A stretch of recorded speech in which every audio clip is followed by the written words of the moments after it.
I'm gonna tell you a story about this. One time I went on a listing appointment and I suggested a price. Let's just say I suggested 500,000. I said, really think your house is gonna sell for around 500,000?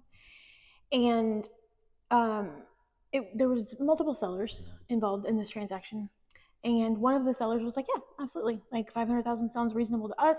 Let's go for it. And the other seller was like, no, I want 575.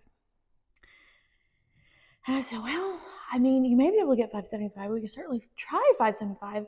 However, the comps don't really suggest that 575 is your number. And, but he was very strong-willed. And so we put this house on the market for 575. And within the first month, we had several offers right around the price that I had suggested, right around that 500,000 mark. And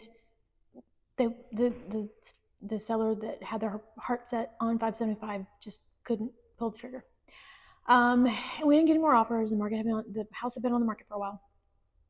And about 6 months in, we're about to expire. And I told the sellers, I said, the ones that were kind of understanding on price, I told them, I said, listen, I don't want to keep doing this and you guys keep having to upkeep and take care of these utilities on this house when the other seller's kind of being a bit stubborn. Maybe you should let him pick the realtor.